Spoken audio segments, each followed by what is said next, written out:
this statement. Excellency, the floor is yours.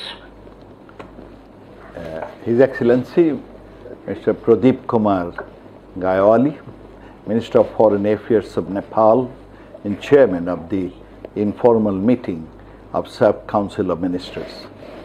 Distinguished colleagues, the Ministers of External Affairs, Ministers of Foreign Affairs of SAARC member states, Secretary General of SAARC, Excellencies, delegates, ladies and gentlemen. Assalamu alaikum. Peace be on you. I am delighted to join the virtual informal meeting of SAARC Council of Ministers today, being held on the sideline of the 75th session of the UNGA. My sincere thanks to the Chair for organizing this important meeting. I extend my appreciations to you for running the affairs of SAARC as the Chair. I also extend my warm welcome to the new Secretary General of SAARC, Ambassador Isala Uyarakun, who assumed his office earlier this year. I thank him for presenting a comprehensive progress report on the SAARC activities. Excellencies, SAARC was born in Bangladesh. It was the dream of the father of the nation, Bangabandhu Sheikh Mujibur Rahman, to work together with neighbors in South Asia for the collective benefits of our peoples.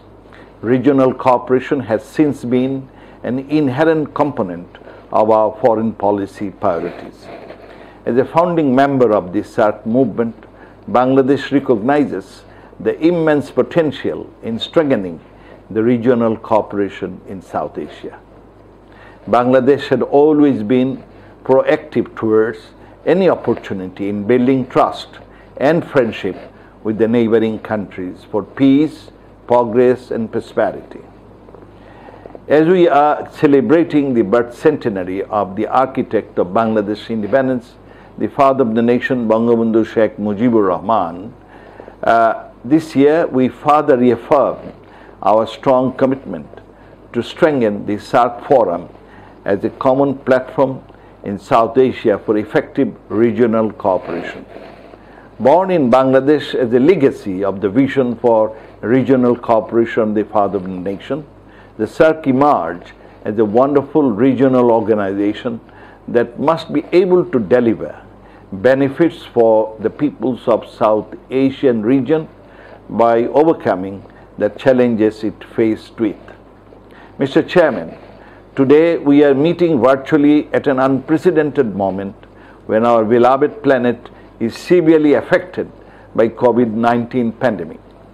In our SAARC region, none of us are beyond its all-pervading socio-economic impacts.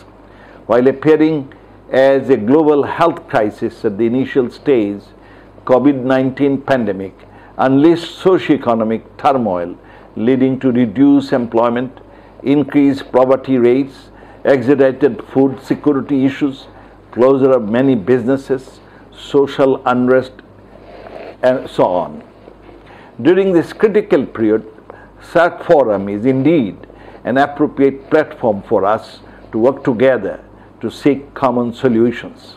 At this point, I must express my sincere appreciations to the Honorable Prime Minister of India, His Excellency Sri Narendra Modi, for his timely initiative under SAARC, bringing in SAARC leaders together under one platform through a virtual conference in March 15 this year as a quick response to the ongoing global pandemic to find out common strategies to fight the pandemic. The virtual conference generated some visible outcomes like creation of a SAARC COVID-19 emergency fund, SAARC COVID-19 rapid response team, online training capsule and holding of video conference of doctors and medical professionals and video conference of SAARC trade officials to facilitate trade matters during the COVID-19 crisis period, which are still pursuing.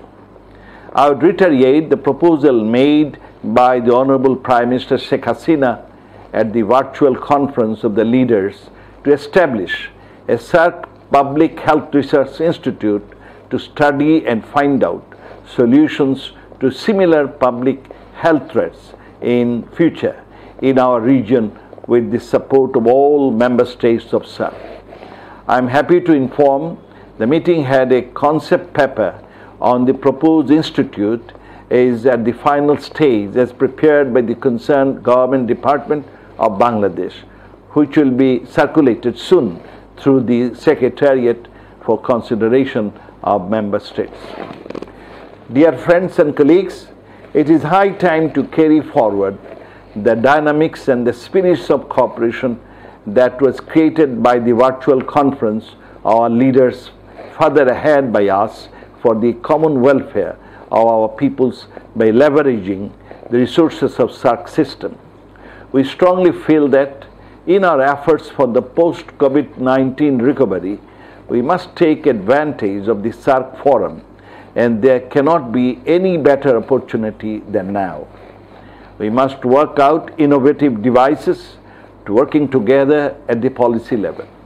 The South Asian countries under SAARC can work together to free South Asia from poverty through various effective mechanisms already available with SAARC process. Distinguished colleagues, the SAARC forum over the years created some good institutional infrastructures and tools like SAPTA, SAFTA, SAARC Food Bank, 5 SAARC centers and 4 specialized bodies which have been producing good results for our peoples in the region. While there are many achievements under SAARC cooperation we may feel proud of, there are also many more areas of cooperation and opportunities remaining unachieved or unexploited.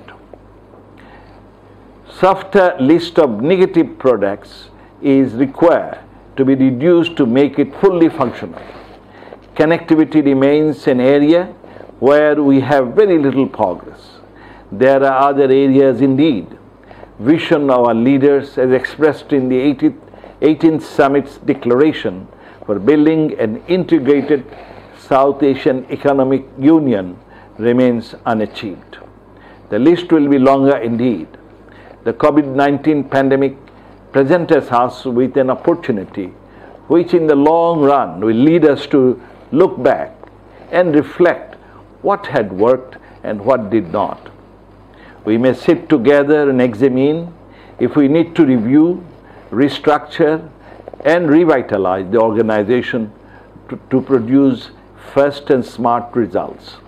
Keeping in mind the emergency of COVID-19 situation and its impact and the possible changes it will bring, the entire plan of action of SAARC system may be revisited and its effective implementation can be further expedited.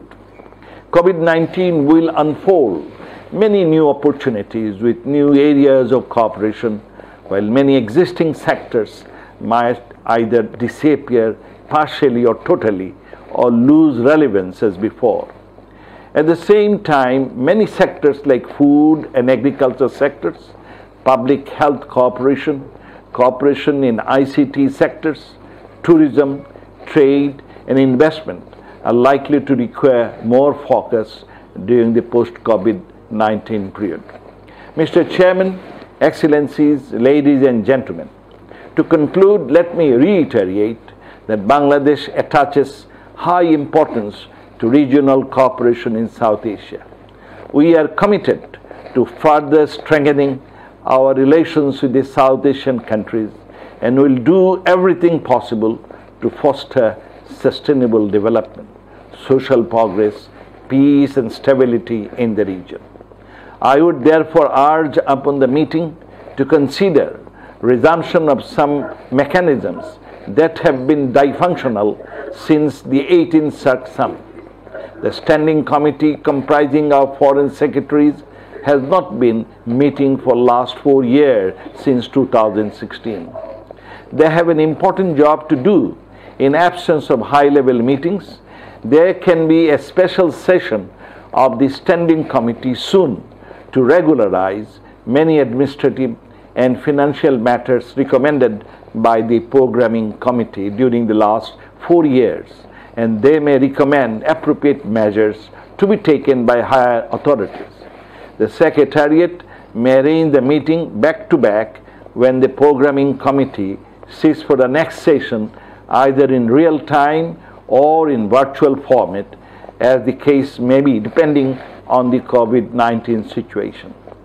I would call upon all members of the Council of Ministers to create an atmosphere of mutual trust, friendship, peace and stability to transform South Asia into a secure, stable, prosperous region and well capable of tackling any challenging situation caused by natural disasters, pandemics, climate change, or any other human-made havocs. Long live the spirit of Sark. Joy Bangla, Joy Bangabandhu. I thank you all.